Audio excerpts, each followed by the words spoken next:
हमारे घर के अंदर रहता है, चुप रहता है ना हमेशा। चलो बुरा भी खत्म हो जाए, कई बार बुरा हमारे घर के अंदर रहता है। चलो कई बार हमारी बुरी भी खत्म हो जाए, लेकिन पताशे घर के अंदर रहते हैं। पताशे भी कभी नहीं मिले तो, लेकिन हमारे एक ना एक मीठा तो जरूर घर के अंदर मिलेगा। मिश्री है तो मिश्री, अपनी रसोई में रखो इन चीज़ों को। रसोई में क्या आप डेली यज्ञ कर रहे हो, उसका भोग लगा रहे हो। 2 रोटी गाय की बना दी, 2 आपके सबके छोटे छोटे मंदिर होंगे, वहाँ लगाते होंगे भगवान के भोग।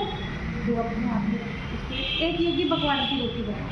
वो यज्ञ भगवान की में नमक नहीं डलता है, जो तीखा चरपरा भोजन को खाते हैं अपन लोग खाते हैं, भगवान नहीं खाते, भगवान नहीं खाते।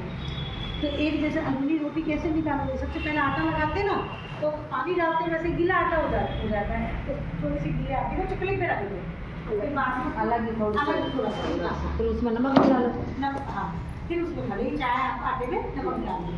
वो एक रोटी का अलूना रखो। अब गाय की बना रहे तो बना, लेकिन वो भैया की भगवान की अलूनी बना। आदत पड़ जाएगी आप लोगों को, सबको भोजन वो लगाने की आदत पड़ जाएगी। क्योंकि यूँ करोगे कि आप जब भोजन बनाओगे ना, तो आप भोग के बिना भोजन नहीं खाओगे, इतना वैसा होता है। ये आदत ऐसी होती है अपनी। तो एक वो रोटी बना ली, रोटी के बाद मिश्री रखी। मिश्री पे आपकी जो हंडियाँ है ना घर में, जिसमें घी रखते हो आप, रोटी चुपड़ते हो डेली की, उसी ऐसे ही 2 टक्के चम्मच भर के नहीं कह रही, 2 टक्के टपका दोगे ना गुड़ में, चीनी में, बताशे में, उसको चूरा मिल जाएगी।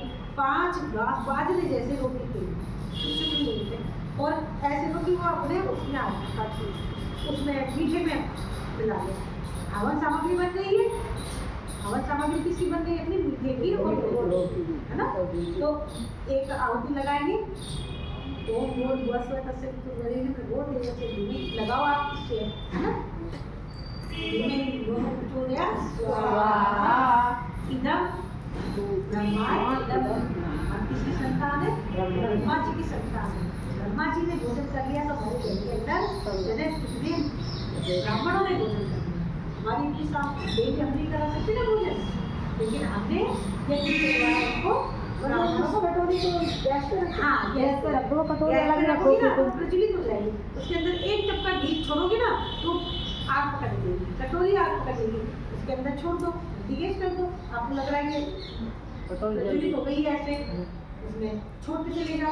यूँ मत सोचो मेरा हाथ, जब अपन हाथ जब जलता है, जब हम आगे तक ले जाते हैं, धीरे से छोड़ दो। उसके अंदर पहली मंत्र क्या होती है, वो दूसरी की लगाएंगे, ओम भूर्भुवः स्वः तस्य वितुर्वरेण्यं भर्गो देवस्य धीमहि धियो यो नः प्रचोदयात्। इदं देवी इदं नरः। अब आपने जो भगवान की मूर्ति थाली का भी लगाया ना मंदिर के अंदर, उसका भी भोग प्रभु ने उस यज्ञ के द्वारा ले लिया। 33 कोटि दैवी देवताओं ने मेरे घर के अंदर भोजन कर लिया उस दूसरी आहुति से। तीसरी आहुति लगाएंगे, ओम भूर्भुवः स्वः तस्य वितुर्वरेण्यं भर्गो देवस्य धीमहि धियो यो नः प्रचोदयात् स्वाहा। इदं शक्ति दम।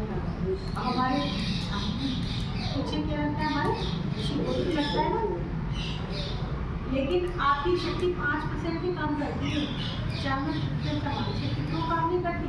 क्योंकि हमने जिन हमारे ऋषि महात्मा है, कभी हमने उनको ना तो याद किया, कभी याद करते हैं शादी ब्याह में कार्ड में छपवाने के लिए कि हमारा ये गोत्र है, ये गोत्र को बचाने का हम शादी करें, शादी के लिए करते हो ना। लेकिन उसकी शक्ति तो आपको मिलेगी, आप जब डेली यज्ञ करोगे, उनके नाम को आपको याद रखोगे कि एकदम लगाओ, ओम भूर्भुवः स्वः तस्य वितुर्वरेण्यं भर्गो देवस्य धीमहि धियो यो नः प्रचोदयात्। इदं ऋषिभ्यः इदं नरः। जितने भी ऋषि हैं उन्होंने आपके भोजन जीवने के लिए आ गए। आपने अपनी अंदरूनी जो आपको पीछे गोत्र लगाते हैं उसको करा दिया। फिर अब चौथी आहुति लगाओ, ओम भूर्भुवः स्वः तस्य वितुर्वरेण्यं भर्गो देवस्य धीमहि धियो यो नः प्रचोदयात् स्वाहा। इदं देव्यः इदं नरः। अब हमारे पुण्यों को याद रखते हैं, हमारे पापों को हम याद नहीं रखते हैं कि हे प्रभु, जो भी मेरे से तन मन से जो पाप हुए उन पापों को क्षमा करो और हमारी आहुति स्वीकार करो। जो अनजाने गलती हुई है उसे आप हमारे को क्षमा कर दो, क्योंकि ना तो हम पूजा की विधि जानते हैं, ना हम कुछ भी नहीं जानते हैं। क्या क्या विधान होता है, कुछ भी नहीं पता। हैं। तो इसलिए हमारे पापों को आप क्षमा करो और जो भी हमारे भाव से है उसको स्वीकार करो। ये हमारी चौथी आहुति होती है। 5वीं आहुति लगाएंगे। ओम भूर भुवः एकदम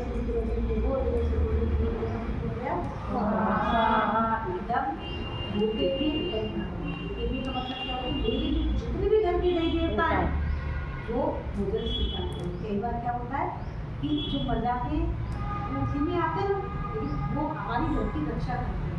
हमारे जो घर के देवी देवता होते हैं हमारे घर की रक्षा करते हैं कि मेरे घर के देवी देवता अब मेरा भोजन स्वीकार करें। कई बार क्या होता है कि माँ पूजा लेट से हो जाते हैं, लेकिन आप भोग नहीं लगा पाते।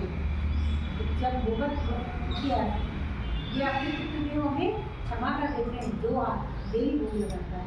इस प्रकार से माँ बलि वैश्य यज्ञ करता है। गीता के 8वें अध्याय के अंदर लिखा हुआ है कि मैं यज्ञों में माँ बलि वैश्य यज्ञ हूँ।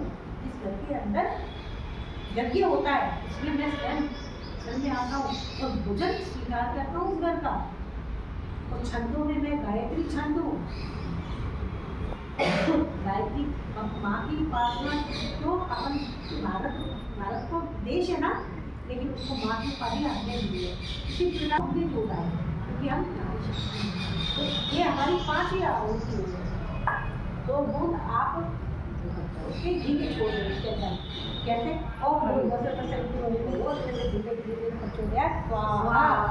इधम गायत्री, फिर एक और छोड़ दो, 2 टक्के ही छोड़ने, भर की चम्मच भी मत छोड़ो। उन्होंने कह रही भर के छोड़ो, 2 टक्के ही छोड़ दो। वो देखो कितने से घी में और कितने एक रोटी से आपके बकर के अंदर भोग लग गया ना भगवान का। अब वो रोटी बची आपकी और वो मीठा बचा, उसका क्या करोगे? या तो उसका चूरमा सा बना लो। अगर चूरमा भी नहीं बनाते हो तो एक एक घास और मीठा रख के सबकी जैसे भोजन परोसते हो, सास माँ को परोसते, सबसे पहले वो घास माता से पहले खिलाते हो।